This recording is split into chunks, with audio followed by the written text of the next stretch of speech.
Hazrat Asma states in Allah's Apostle sallallahu alaihi wasallam times, the sun got eclipsed. She visited Hazrat Aisha radiyallahu anha while Hazrat Aisha radiyallahu anha was performing the prayer. Hazrat Asma radiyallahu anha says that she asked Hazrat Aisha radiyallahu anha why the people were performing the prayer.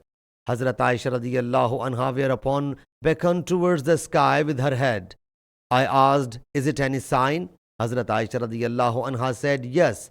Allah's Apostle sallallahu alaihi wasallam then observed an extremely long standing until I was about to lapse into the state of insensibility.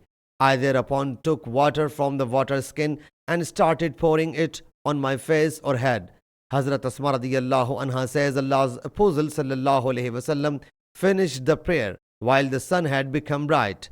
Allah's Apostle sallallahu alaihi wasallam then delivered the sermon to the people, in which, after praising and glorifying Allah Jalla Jalaluhu, he sallallahu alaihi wasallam said, I have seen everything at this place which I did not see ago.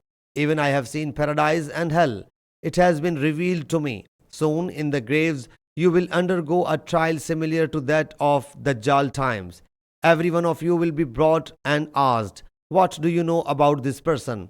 As for the believer, he will say he is Hazrat Muhammad, Allah's Apostle sallallahu alaihi wasallam. He came to us with clear signs, miracle, and guidance. We acknowledge his message and obeyed him. The question will be asked thrice, and then it will be said, go, we knew you believed in him. As for a hypocrite, he will say, I do not know. I said what I heard the people say. Sahih Muslim Hadees number 2100.